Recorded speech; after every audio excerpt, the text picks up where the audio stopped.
الرحیم الحمدللہ کما هو اہلو والصلاة والسلام علی محمد وآلہ الطیبین الطاہرین اللہم وفقنا وجمیع المشتغلین للعلم والعمل الصالح بحرمت محمد وآلہ الطیبین الطاہرین۔ بسم اللہ الرحمن الرحیم۔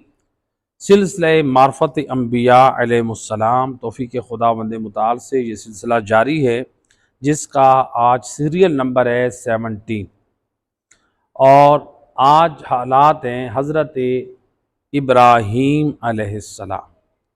تو حضرت ابراہیم علیہ السلام کے حالات کا پارٹ نمبر 1۔ حضرت ابراہیم علیہ السلام کا شجرہ نسب۔ حضرت ابراہیم علیہ السلام فرزند ہیں حضرت تارخ کے، اور وہ فرزند ہیں حضرت ناحور کے، اور وہ فرزند ہیں حضرت سروج کے، اور وہ فرزند ہیں حضرت راعون کے، اور وہ فرزند ہیں فالج کے، اور وہ فرزند ہیں عابر کے، اور وہ فرزند ہیں شالخ کے، اور وہ فرزند ہیں ارفخشد کے، اور ارفخشد جو ہے وہ سام کے فرزند ہیں، اور سام جو ہے حضرت نوح کے فرزند ہیں۔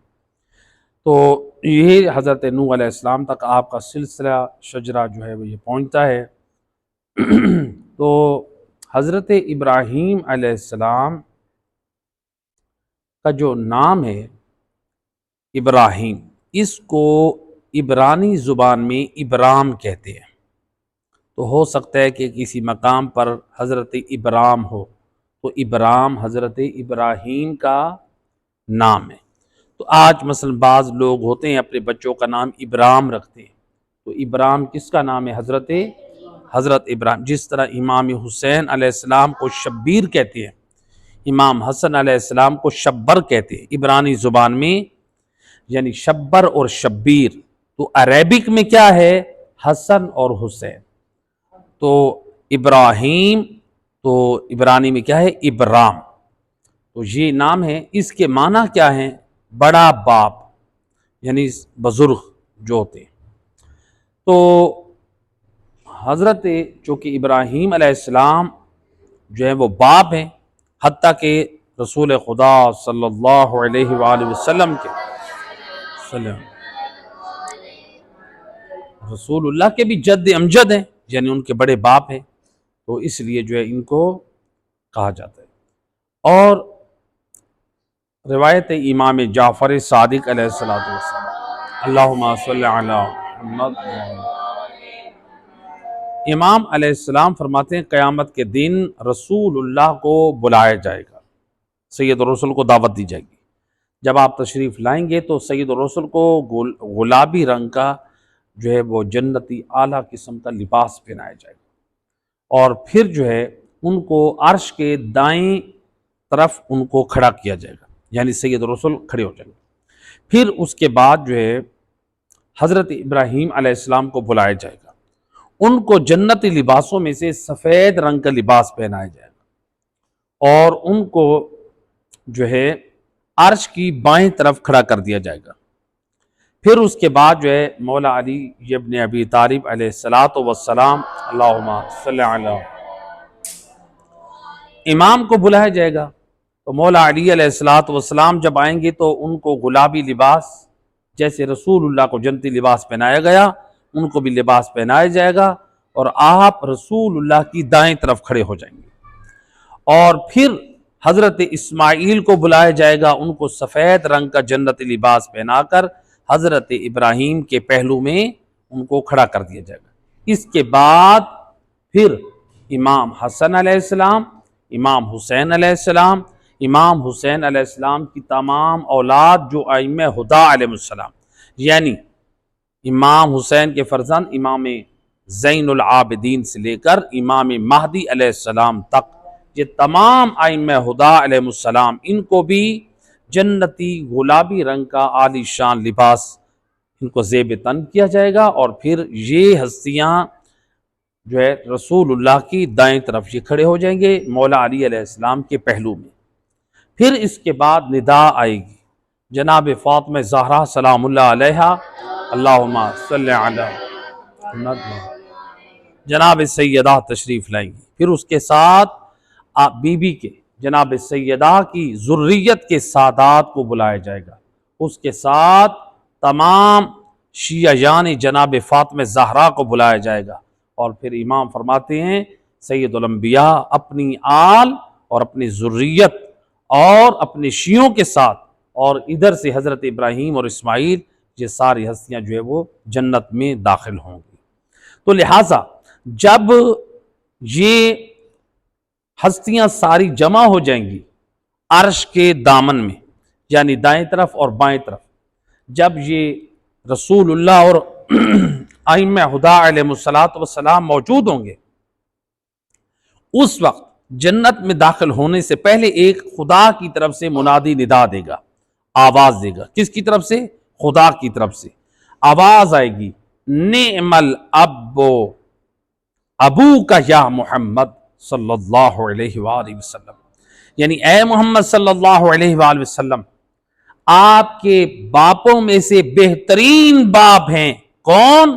وہ ابراہیم، حضرت ابراہیم آپ کے بہترین باپ ہیں۔ وَنِعْمَ الْأَخْ أَخُوكَ، اور اے محمد صلی اللہ علیہ وآلہ وسلم، آپ کے بھائیوں میں سے بہترین بھائی ہیں وہ علی ابن ابی طالب، اور وہ آپ کے جو بھائی ہیں وہ علی حیدر کرار ہیں۔ تو سید الرسل میدان معاشر میں اس افتخار اور عظمت کے ساتھ ہوں گے، اپنے بہترین باپ ابراہیم اور اپنے بہترین بھائی علی ابن ابی طالب کے ساتھ، عظمت و شان کے ساتھ، اپنے شیعوں اور حبداروں کے ساتھ جنت میں داخل ہوں گے، اور دیگر امتیں، انبیاء سارے فخر کرتے ہوئے نظر آئیں گے۔ صلوات پڑھ دیجئے محمد۔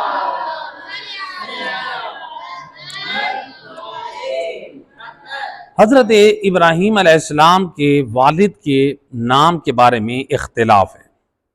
کیا نام کیا ہے؟ اختلاف۔ یہ بہت اہم پوائنٹ ہے کہ حضرت ابراہیم کے والد کا نام کیا ہے۔ ہم نے ان کے شجرے میں بیان کیا کہ ان کا نام ہے تارخ۔ حضرت ابراہیم کے والد کا نام کیا ہے؟ تارخ۔ جبکہ اسکول سلیبس میں آپ لوگوں کو پڑھایا جاتا ہوگا حضرت ابراہیم کے والد کا نام ہے آزر، جبکہ یہ علماء اہل سنت کیا ہیں؟ تو اسی اختلاف کی وجہ سے ہمارے اوپر اعتراض کیا جاتا ہے کہ یہ شیعہ حضرات جو ہیں یہ نہ قرآن کی مانتے ہیں اور نہ یہ اپنے اماموں کی مانتے ہیں۔ کہتے ہیں کہ یہ قرآن میں حضرت ابراہیم کے والد کا نام آزر ہے، اور خود شیعہ حضرات کی کتابوں میں جو ان کے ائمہ ہدیٰ علیہ السلام ہیں، ان کی طرف سے جو روایات ہیں اس میں بھی حضرت ابراہیم کے والد کا نام جو ہے کیا ہے؟ آزر ہے۔ تو لہٰذا نہ یہ قرآن کی مانتے ہیں نہ یہ اپنے اماموں کی مانتے ہیں۔ اب ہم اس کا کیا جواب دیتے ہیں؟ اس کا جواب ہمارے پاس موجود ہے کہ دیکھیں، وہ قرآن کی آیت کیا پیش کرتے ہیں؟ قرآن کی آیت پیش کرتے ہیں کہ سورہ انعام آیت نمبر 84 میں اللہ سبحانہ وتعالیٰ فرما رہا ہے وَإِذْ قَالَ إِبْرَاهِيمُ لِأَبِيهِ وَآزَرَ أَتَتَّخِذُ أَصْنَامًا، جب حضرت ابراہیم نے اپنے باپ یعنی لِأَبِيهِ باپ سے، کون؟ آزر، یعنی ان سے یہ کہا کہ بھئی آپ یہ بت بنا رہے ہیں۔ تو کہتے ہیں قرآن کی آیت کے مطابق حضرت ابراہیم کے باپ کون ہے؟ حضرت ابراہیم کے باپ کون ہے؟ آزر۔ تو آزر جو تھا وہ تھا مشرک، وہ تھا بت پرست، اور ہم شیعہ امامیہ کا عقیدہ ہے انبیاء کے آباء و اجداد یکتا پرست ہوتے ہیں، یعنی توحید پرست ہوتے ہیں، موحد ہوتے ہیں، وہ مشرک اور کافر نہیں ہوتے۔ تو ہم کہتے ہیں کہ قرآن کی یہ آیت میں آزر آیا ہے، لیکن یہ حضرت ابراہیم کے والد کا نام نہیں ہے۔ وہ کہتے ہیں قرآن کی تو بات ہے، آپ کیوں نہیں مانتے؟ آپ قرآن کہہ رہے کہ انہوں نے اپنے باپ آزر سے کہا، اور آپ شیعہ کہتے ہو کہ یہ حضرت ابراہیم کے باپ نہیں ہے، آپ تو قرآن کے منکر ہو۔ اعتراض ہے کہ نہیں؟ اور ہماری کتابوں میں بعض روایات موجود ہے جس میں آزر ان کے والد کو کہا گیا۔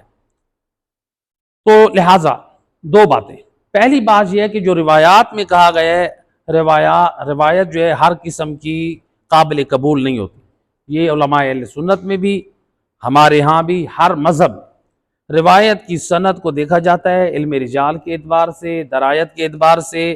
پہلے روایت کو پرکھا جاتا ہے، پھر اس کے بعد یعنی علمی معیار پہ دیکھا جاتا ہے کہ معتبر ہے یا نہیں، پھر اس کے بعد اس کے اوپر اعتماد کیا جاتا ہے.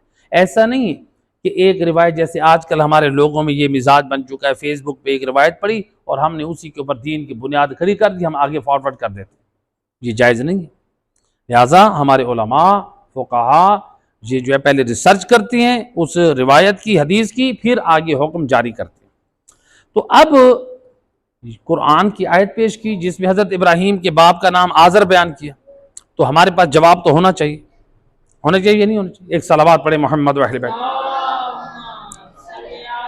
محمد. تو پہلی بات یہ، ہم کیا کہتے ہیں شیعہ حضرات؟ ہم کہتے ہیں حضرت ابراہیم کے جو والد تھے وہ تھے تارخ، اور وہ مواحد تھے، وہ مومن تھے، وہ ملت، وہ یکتا پرست تھے. تو لہٰذا ایک صلوات پڑھ دیجئے محمد و اہل بیت صلی علی محمد و آل محمد وعجل فرج. وہ یکتا پرست تھے، وہ مشرک نہیں تھے. اور جو آزر تھا رسول اللہ کا چچا، وہ مشرک تھا، وہ کافر تھا. آزر کو ہم حضرت ابراہیم کا باپ تسلیم نہیں کرتے. تو اب ہمارے پاس اس کا جو جواب ہے، علماء مفسرین نے اختلاف کیا، لیکن ہم شیعہ جو ہے ہمارے پاس معصومین کی جو معتبر روایات ہیں اس میں ذکر ائمہ اہل بیت علیہم السلام سے کہ حضرت ابراہیم کے والد کا نام تارخ تھا. حضرت ابراہیم کے والد کا نام کیا تھا؟ تارخ تھا روایات میں. تو ہمارے پاس جن روایات میں ان کے والد کا نام آزر موجود ہے وہ سند کے اعتبار سے ضعیف ہے، اور جن میں تارخ موجود ہے وہ ہمارے ہاں سند کے اعتبار سے قابل اعتماد ہے، ہم ان کو تسلیم کرتے ہیں. تو 12. اب دوسری بات، جو تورات ہے، تورات کس کے اوپر نازل ہوئی؟ حضرت موسیٰ علیہ السلام پہ. تورات میں حضرت ابراہیم کے والد کا نام جو آیا ہے وہ تارخ بیان ہوا ہے، آسمانی کتاب ہے. حضرت ابراہیم کے والد کا نام کیا بیان ہوا ہے تورات میں؟ تارخ، یعنی حضرت ابراہیم کے والد کا نام تارخ بیان ہوا ہے. تو ہم کہتے ہیں کہ احادیث میں بھی موجود ہے، اور تورات بھی جو آسمانی کتاب ہے وہ بھی اس بات کی شاہد ہے. اور دوسری بات یہ ہے کہ ہمارے پاس قرآن کی آیات دلیل کے طور پر موجود ہیں کہ حضرت ابراہیم کے والد جو تھے وہ تارخ تھے، آزر نہیں تھے. یہ آزر کون تھے؟ یہ چچا تھے. وہ کہتے ہیں اس کے پاس آپ کے پاس دلیل کیا ہے؟ ہمارے پاس قرآن کی مختلف دلیلیں ہیں. سورہ شعراء میں اللہ سبحانہ وتعالی نے فرمایا الذی یراک حین تقوم وتقلبک فی الساجدین، آیت نمبر 219 اور 218 اور 219، دو آیتیں. اس میں اللہ سبحانہ وتعالی فرما رہا ہے جو آپ کو اس وقت دیکھ رہا ہوتا ہے جب آپ نماز کے لیے اٹھتے ہیں اور سجدہ کرنے والوں کی جماعت میں پھرنا. تو یعنی رسول اللہ کو کہا گیا کہ آپ کو جو آپ کو اس وقت دیکھ رہے ہیں اور آپ سجدہ کرنے والوں کی جماعت میں، یعنی آپ سجدہ کرنے والوں کی جماعت میں. یہاں پر ایک قول علماء نے نقل کیا ہے، کہتے ہیں کہ اس کا معنی یہ ہے کہ حضرت محمد صلی اللہ علیہ وآلہ وسلم آپ کی جو روح ہے، یعنی رسول اللہ کی روح، اللہ تعالیٰ نے وہ کیا کی ہے؟ اللہ تعالیٰ نے سجدے گزاروں میں گزاری ہے آپ کی روح کو. کس طرح؟ کہا کہ مثلا جو آپ کے تمام آباء و اجداد تھے، یعنی اللہ سبحانہ وتعالیٰ نے آپ کو پاک صلبوں سے گزارا ہے. تو یعنی آپ کے تمام آباء و اجداد جو تھے وہ سجدے گزار تھے. تو گویا یہ آیت مجیدہ جو ہے یہ اس بات کی طرف مفہوم اس کا بیان ہوتا ہے کہ سید الرسول کے آباء و اجداد سجدہ گزار تھے، یکتا پرست تھے، وہ کافر اور مشرک نہیں تھے. تو روایت رسول خدا صلی اللہ علیہ وآلہ وسلم اللہم صلی اللہ آپ فرماتے ہیں کہ میں پاک صلبوں سے پاک رحموں میں منتقل ہوا، یعنی میرے آبا جتنے میرے تھے حضرت آدم سے، میرے جو باپ تھے وہ بھی پاک صلبیں تھیں، اور جو جن ماؤں میں کے رحموں میں جو اللہ نے مجھے بھیجا ہے وہ بھی پاک تھی، یعنی کافر، یعنی میرے والدین آبا و اجداد جو تھے وہ کافر نہیں تھے۔ تو یعنی اس میں اس بات کی وضاحت کی گئی۔ اور اگر ہم اہل لغت کی طرف رجوع کریں، اہل لغت کس کو کہتے ہیں؟ یعنی عربی زبان۔ دیکھیں عربی زبان سے آگاہی ہوگی تو قرآن کی آیتوں کا معنی اور مفہوم ہمارے لیے واضح ہوگا، ایسے کہ نہیں؟ تو اہل لغت میں، عربی لغت میں جو کلمہ ہے نا اب، کیا ہے؟ اب، اس لفظ کا اطلاق، یعنی یہ جو لفظ ہے اس کا استعمال کس میں ہوتا ہے؟ کبھی کبھار یہ دادے پہ استعمال ہوتا ہے، اب سے مراد دادا ہوتا ہے، اب کبھی اب سے مراد چچا ہوتا ہے، اب باپ پر بھی بولا جاتا ہے، اب کبھی دادے پہ لیے بھی استعمال ہوتا ہے، اب کبھی چچا کے لیے بھی استعمال ہوتا ہے۔ تو یعنی یہ صرف باپ کے ساتھ خاص نہیں ہے۔ تو ہمارے پاس اس دعوے کے لیے قرآن کی آیت گواہ ہے۔ اللہ تعالیٰ نے حضرت یعقوب کی وفات کے قول کو نقل کیا، جب حضرت یعقوب، حضرت یوسف کے والد، جب ان کی وفات کا وقت قریب آیا تو انہوں نے اپنی اولاد کو جمع کیا، اولاد سے کہا ما تعبدون من بعدی، تم میرے بعد کس کی عبادت کرو گے؟ کون کہہ رہے ہیں؟ حضرت یعقوب۔ ان کی اولاد نے کیا جواب دیا؟ قالوا نعبد الہک و الہ آبائک، اے بابا جان ہم آپ کے رب کی، اللہ کی، اور آپ کے آبا، یعنی جتنے آپ کے باپ گزرے ہیں، آبا و اجداد، باپ دادا اس کا، ان سب کی اللہ کی ہم کیا کریں گے؟ عبادت کریں، یعنی آپ کے اللہ کی اور آپ کے آبا و اجداد جس کی پرستش کرتے تھے، ہم ان سب کے خدا کی عبادت کریں گے۔ تو لہٰذا اب کیا کہا؟ آبائے کا ابراہیم و اسماعیل و اسحاق، یہ آیت میں ابراہیم، حضرت ابراہیم کا نام آیا، حضرت اسماعیل کا نام آیا، اور حضرت اسحاق کا نام آیا۔ تو اب یہاں پر اس آیت میں حضرت یعقوب کی اولاد نے جواب کیا دیا؟ ہم آپ کے آبا و اجداد، ایسے کہ نہیں ہے؟ تو اس میں انہوں نے کیا بیان کیا؟ حضرت ابراہیم کا ذکر کیا، حضرت اسماعیل کا ذکر کیا، اور حضرت اسحاق کا ذکر کیا۔ یہ بتائیں کیا حضرت اسماعیل حضرت ابراہیم کے باپ ہیں؟ کیا ہیں پھر؟ حضرت اسماعیل حضرت ابراہیم کے بیٹے ہیں۔ تو حضرت یعقوب کی اولاد کے لیے کیا لگتے ہیں؟ وہ چچا لگتے ہیں، وہ چچا لگتے ہیں کہ نہیں لگتے؟ تو اب وہ حضرت یعقوب کی اولاد اپنے چچا اسماعیل کو بھی اب میں شامل کر رہے ہیں، اب میں شامل کر رہے ہیں، قرآن کی آیت ہے۔ تو گویا حضرت یعقوب کی اولاد چچا کو بھی اب کہہ رہے ہیں۔ تو جب اب کہہ رہے ہیں تو یعنی اس کا مطلب یہ ہے کہ اس آیت مجیدہ کے مطابق چچا کو اب کہہ سکتے ہیں۔ تو حضرت ابراہیم کے نے جو اب جس کو اب کہا یعنی وہ چچا تھے،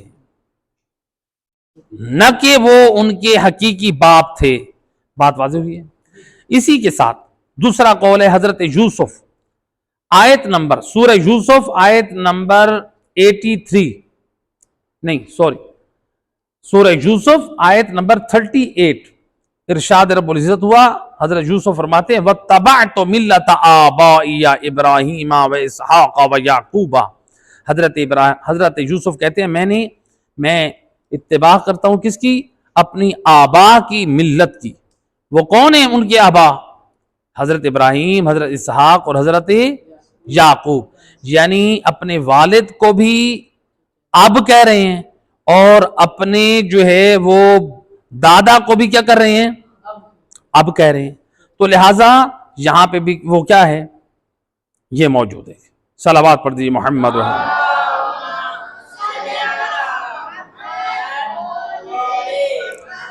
اور حضرت اسحاق کون تھے؟ حضرت اسحاق کون تھے؟ حضرت اسحاق حضرت ابراہیم کے بیٹے تھے یا حضرت یعقوب کے باپ تھے؟ حضرت اسحاق اور یعقوب. دیکھیں آبا جو کہا ہے وہ حضرت ابراہیم کو اور اسحاق اور یعقوب، تو لہٰذا اس میں بھی آپ دادا اور باپ، لہٰذا اس میں بھی انہوں نے یہ مثال پیش کی. تو لہٰذا ان آیات سے ہمیں یہ استفادہ ہوتا ہے کہ جس آیت میں آزر کو حضرت ابراہیم کا اب کہا ہے، یہ آزر جو تھا حضرت ابراہیم کا باپ نہیں، بلکہ بعض اوصاف کی وجہ سے ان کے چچا کو باپ کہا گیا ہے. چاہے حضرت ابراہیم اپنے چچا کو اپنی زندگی میں یا اباتے بھی کیوں نہ کہتے تھے، ان کو کہتے تھے یا اباتے، اے بابا. تو یعنی بابا سے مراد کیا ہے؟ یعنی چچا. تو یہاں پر جو ہے وہ کیوں کہتے تھے یا اباتے، بابا کیوں کہتے تھے؟ چونکہ حضرت ابراہیم کے والد طارق کی وفات ہو گئی. ان کی وفات کے بعد ان کی کفالت کرنے والے کون تھے؟ ان کا چچا تھا، یہ مشرک تھا، یہ کافر تھا. کفالت کرنے والا کون تھا؟ ان کا چچا تھا. لیکن اب جیسے اس دور میں جوائنٹ فیملیز ہوتی ہیں، یعنی دو بھائی ایک گھر میں رہتے ہیں، اگر ایک کی مثلا ڈیتھ ہو گئی تو پھر دوسرا چچا جو ہوتا ہے وہ کفالت کرتا ہے، بچوں کی دیکھ بھال کرتا ہے. تو اسی طرح سے یعنی اس زمانے میں بھی حضرت ابراہیم کی کفالت کون کر رہا ہے؟ ان کا چچا آزر جو مشرک تھا. تو لہٰذا مشرک جو ہے وہ کفالت کر رہا ہے، تو وہ باپ نہیں تھا. تو یہاں پر جو ہے ایک صلوات پڑھ دیجیے محمد.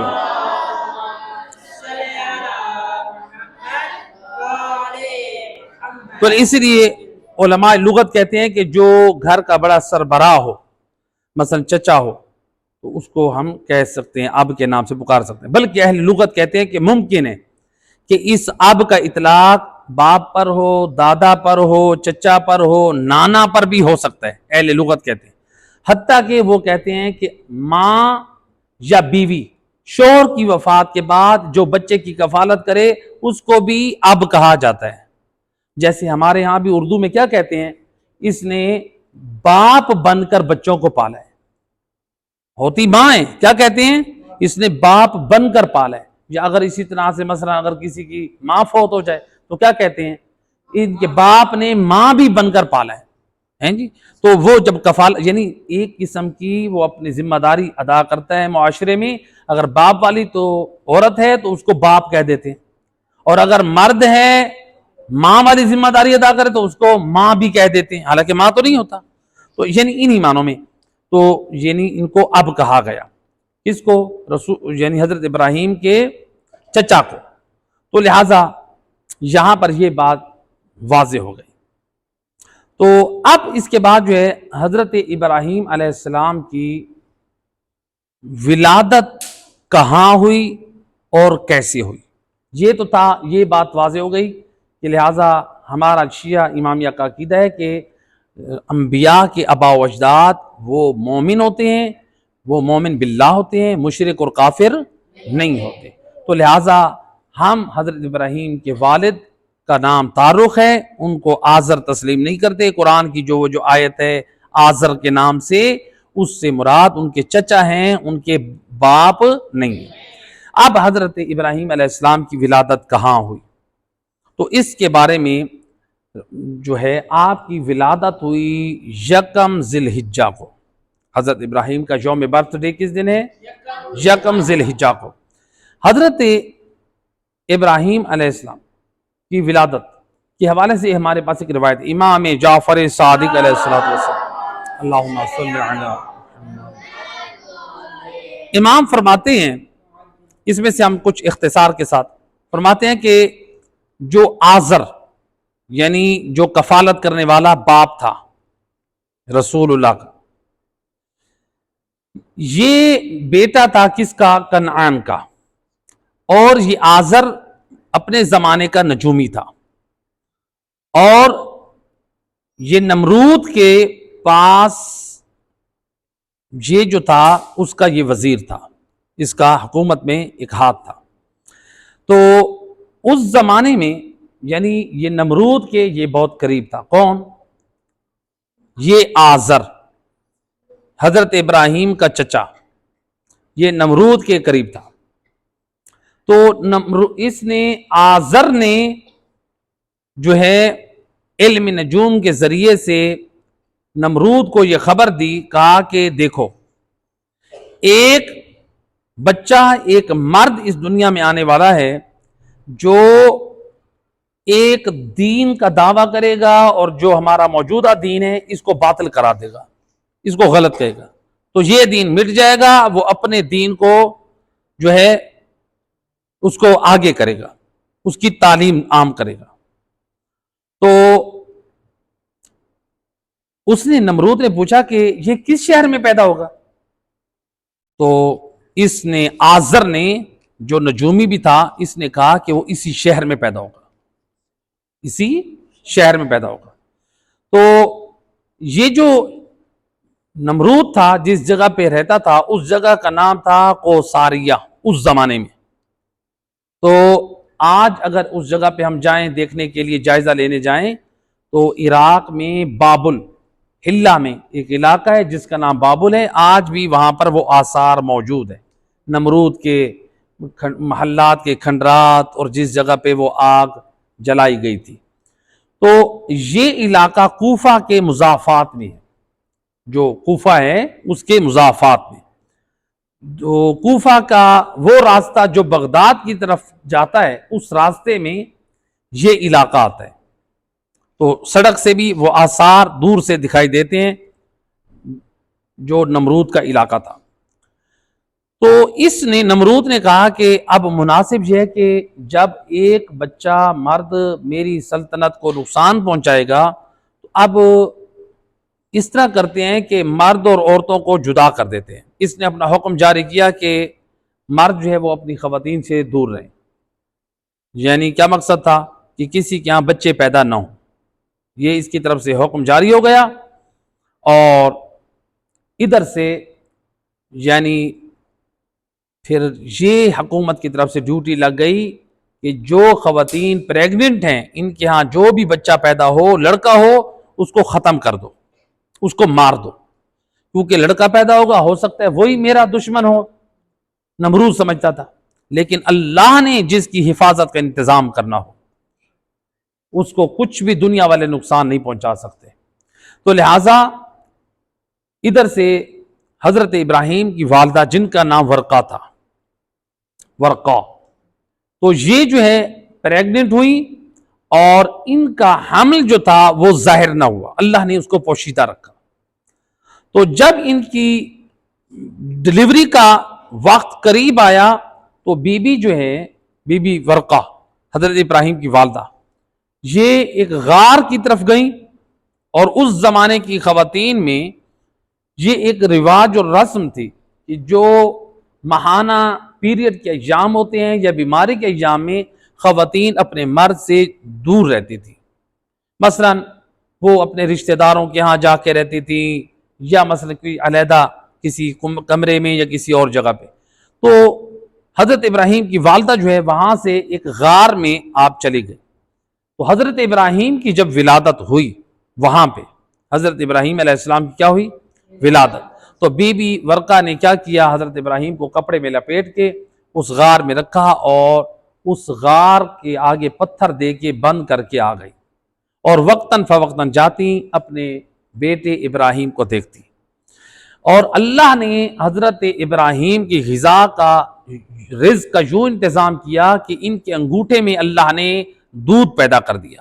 حضرت ابراہیم جیسے ہی اپنے منہ میں اپنا تھم دیتے تو وہاں سے دودھ جو ہے وہ شیریں جو ہے وہ پھوٹ کے نکلتا، اور حضرت ابراہیم علیہ السلام اس دودھ سے سیراب ہوتے، اور حضرت ابراہیم علیہ السلام کی پرورش اس غار میں ایک دن میں اتنا آپ بڑھتے جتنا دوسرے لوگ ایک ماہ میں بڑھتے ہیں۔ نبی خدا معصوم، تو اسی طرح امام مہدی علیہ السلام کے بارے میں بھی یہی ملتا ہے کہ آپ ایک دن میں اتنا بڑھتے تھے کہ جیسے ہفتے میں دوسرے بچے ہفتے میں بڑھتے ہیں، تو آپ ایک ماہ میں اتنا بڑھتے تھے کہ جیسے دوسرے لوگ سال میں بڑھتے ہیں۔ تو لہٰذا حضرت ابراہیم علیہ السلام 13 سال اس غار کے اندر رہے، 13 سال تک، اور حضرت ابراہیم کی والدہ بچے کی ولادت کے بعد گھر آ گئی۔ تو بہرحال 13 سال گزر گئے۔ اب جب 13 سال گزرے تو حضرت ابراہیم علیہ السلام نے اپنی والدہ کو کہا کہ ایک مرتبہ پکڑ لیا کہ مجھے اپنے ساتھ لے کر جائیں۔ تو حضرت ابراہیم کی والدہ بی بی ورقہ نے کہا کہ میں اگر تجھے لے کر جاؤں گی تو تیرے وجود کی خبر ہو جائے گی، اور حاکم وقت جو نمرود ہے وہ تیرا قتل کر دے گا، تو میں نہیں چاہتی کہ میں اپنے لال اپنے فرزند کو کھو دوں۔ تو بہرحال بی بی جو ہے وہ چلی گئیں، تو حضرت ابراہیم علیہ السلام اب غار سے باہر نکلے۔ جب حضرت ابراہیم غار سے باہر نکلے تو حضرت ابراہیم نے دیکھا، مشاہدہ کیا کہ لوگ مختلف چیزوں کی پرستش کرتے ہیں، کوئی ستارہ پرست ہے، کوئی چاند پرست ہے، کوئی سورج پرست ہے، کوئی بت پرست ہے، مختلف جو ہے وہ بتوں یعنی مختلف چیزوں کی پرستش کرتے ہیں، تو جن کو قرآن نے ان آیات میں بیان کیا۔ جب حضرت ابراہیم علیہ السلام نے دیکھا کہ لوگ مختلف گمراہیوں میں مبتلا ہیں اور مختلف جو ہے وہ خدایوں کی دعوے کر رہے ہیں، تو اس وقت قرآن نے اس طرح منظر کشی یوں کی، فَلَمَّا جَنَّ عَلَيْهِ اللَّيْلُ لَيْلًا فَلَمَّا جَنَّ عَلَيْهِ اللَّيْلُ رَأَىٰ كَوْكَبًا، جب رات ہوئی تو حضرت ابراہیم نے دیکھا ستارہ، جو ستارہ چمکتا ہوا تھا، قَالَ هَٰذَا رَبِّي، تو حضرت ابراہیم کہتے ہیں ان لوگوں کو کیا یہی میرا رب ہے؟ یعنی استفہام انکاری کی اس شکل میں، اس سوالیہ طور پہ کہہ رہے ہیں کیا یہی میرا رب ہے؟ فَلَمَّا أَفَلَ قَالَ لَا أُحِبُّ الْآفِلِينَ، جب وہ سورج غروب ہو گیا، حضرت ابراہیم کہتے ہیں کہ میں غروب ہونے والوں کو دوست نہیں رکھتا، یعنی میرا خدا وہ ہے کہ جس میں تغیر نہیں ہے۔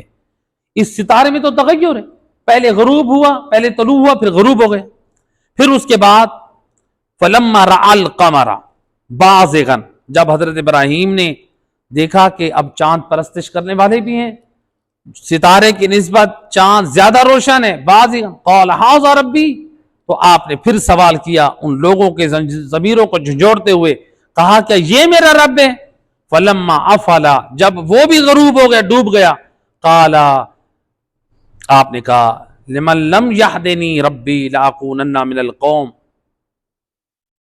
تو فَلَمَّا رَأَى الْقَمَرَ بَازِغًا قَالَ هَٰذَا رَبِّي فَلَمَّا أَفَلَ، تو جب وہ بھی غروب کر گیا تو قَالَ لِمَن لَمْ يَهْدِنِي رَبِّي لَأَكُونَنَّ مِنَ الْقَوْمِ الضَّالِّينَ، یعنی اگر میرا خدا مجھے ہدایت نہ کرے تو میں بھی گمراہ لوگوں میں شمار ہو جاؤں، تو میرے اللہ نے مجھے ہدایت کی ہے، میں ایسا نہیں ہوں کہ میں ستارے اور چاند کی پرستش کرنا والا بن جاؤں کہ جن میں تغیر ہے، یعنی خدا وہ نہیں ہو سکتا کہ جس میں تغیر ہو، خدا تغیرات سے پاک ہے، جو جس میں تغیرات ہو سکتے ہیں وہ کبھی خدا نہیں ہو سکتا۔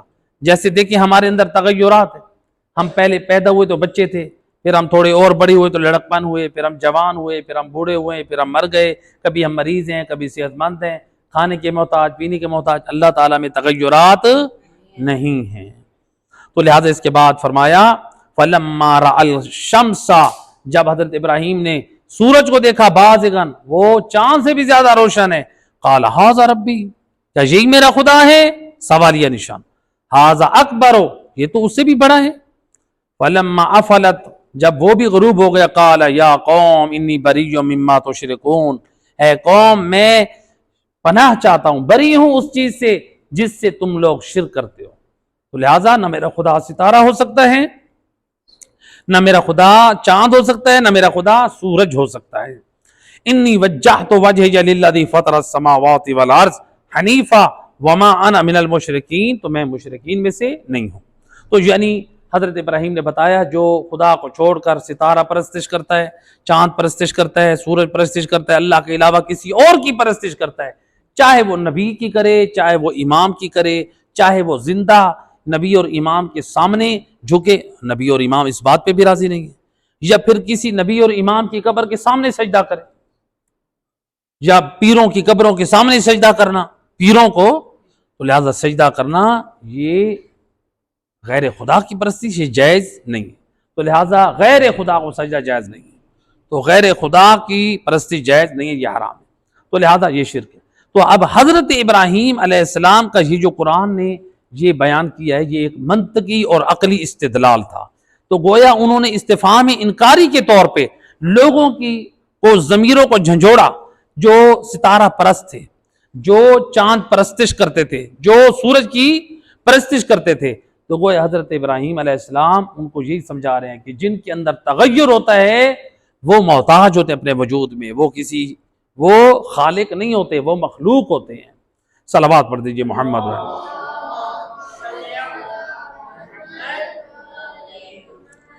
تو لہٰذا یہاں پر جو ہے ملتا ہے کہ اب حضرت ابراہیم علیہ السلام جب اپنی قوم کو یہ سمجھا رہے تھے تو اس وقت حضرت ابراہیم کی والدہ بی بی ورقہ حضرت ابراہیم کو لے کر گھر آئیں، اور انہوں نے گھر میں حضرت ابراہیم کو چھوڑا، تو اب چونکہ ایک فیملی بہت بڑی گھر ہے، اس میں حضرت ابراہیم کے چچا جو چچا تھا آزر، مشرک تھا، کافر تھا، وہ بھی اسی گھر میں رہتا تھا، اس کے بچے بھی اسی گھر میں رہتے تھے۔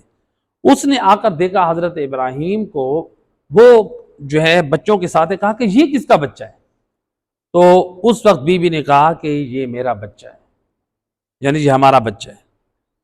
تو اب اس روایت میں اگر بالفرض کسی روایت میں یہ ہو کہ بی بی نے کہا ہو کہ یہ آپ کا بچہ ہے، تو یعنی وہاں پر اشارہ اور کنایہ اس بات کے جو ہم پہلے بیان کر چکے ہیں، یعنی جس کی آپ کفالت کریں۔ تو بہرحال بی بی نے بتایا کہ فلاں وقت ان حالات میں یہ میرا بچہ تھا، اور میں نے جو ہے وہ غار میں جنم دیا تھا، تو اب میں اس کو گھر لے کر آئی ہوں۔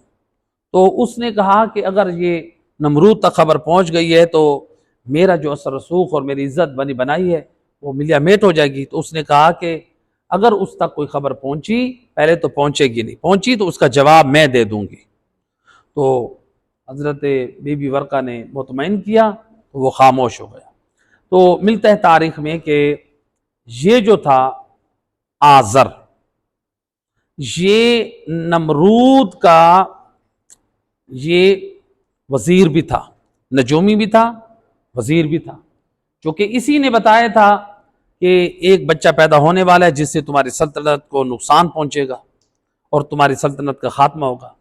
تو بہرحال تو اب حضرت ابراہیم اس گھر میں رہ رہے تھے، تو آزر جو کافر اور مشرک تھا، اس کے دل میں حضرت ابراہیم علیہ السلام کے لیے محبت جو ہے وہ اٹھنے لگی، یعنی بڑھنے لگی، وہ بھی پھر احترام کرنے لگا۔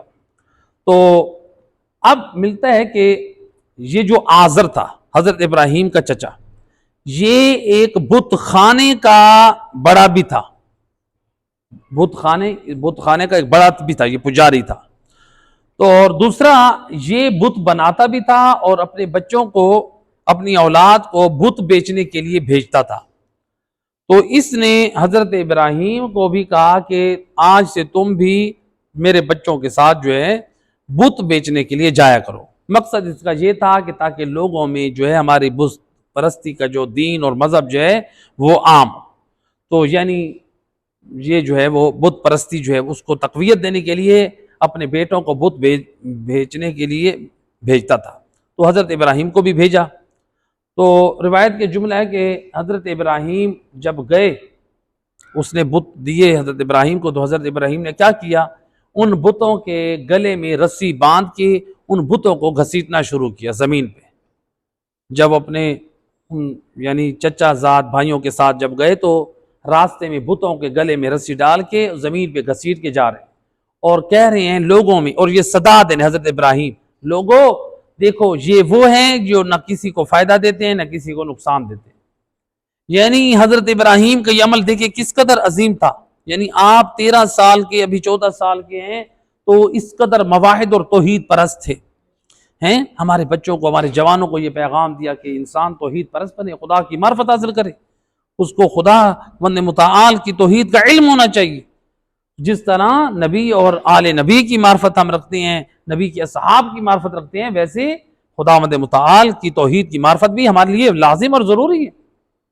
تو لہٰذا حضرت ابراہیم اس کے گلے میں رسیاں ڈال کے گھسیٹتے تھے، لوگ کہتے تھے کہ دیکھو یہ ہمارے خدا، اور وہ کچھ کہتے بھی نہیں تھے کیونکہ یہ آزر جو نمرود کے قریب ہے یہ اس کا بیٹا ہے، یعنی وہ اس کی کفالت کر رہا ہے، اور پھر یہ تو بچہ ہے ایک قسم کا حضرت ابراہیم علیہ السلام، تو اس لیے کوئی کچھ بھی نہیں کہتا۔ تو وہ اپنے اس عمل کے ذریعے سے لوگوں کی فکروں کو جھنجھوڑتے تھے کہ دیکھو یہ اپنا کچھ نہیں کر سکتے، مٹی اور گرد و غبار میں لپیٹے جا رہے ہیں، گندگی سے گزر رہے ہیں، اپنے آپ کو نہیں بچا سکتے، تم لوگوں کو کیا بچائیں گے؟ تو ایک لوگوں کو پیغام ہدایت تھا۔ اور پھر کیا کرتے تھے، ان بتوں کے سروں پہ بال لگے ہوتے تھے، حضرت ابراہیم ان کے بالوں سے پکڑ کر ان کو پانی میں الٹا کر دیتے لوگوں کے سامنے، اس طرح ان بتوں کی جو ہے وہ تذلیل کرتے، کہتے تھے کہ پانی پیو، بولو، تو لوگ اور دیتے، کہتے تھے کہ دیکھو یہ بت ہیں، یہ تمہارے خدا ہیں، نہ وہ پانی پیتے ہیں نہ بولتے ہیں، اور میں ان کے بالوں سے پکڑ کر الٹا ان کو پانی میں ڈالتا ہوں، پھر بھی اپنے آپ کو نہیں بچا رہے، اور جو ہے بازاروں میں اور روڈوں پہ ان کو گھسیٹ رہا ہوں، پھر بھی اپنا جو تحفظ نہیں کر رہے ہیں۔ تو بتاؤ جب یہ اپنے آپ کو نہیں بچا سکتے، یہ تمہارے نفع اور نقصان کو کیسے کر سکیں گے؟ ایک صلوات پڑھے محمد صلی اللہ علیہ وسلم۔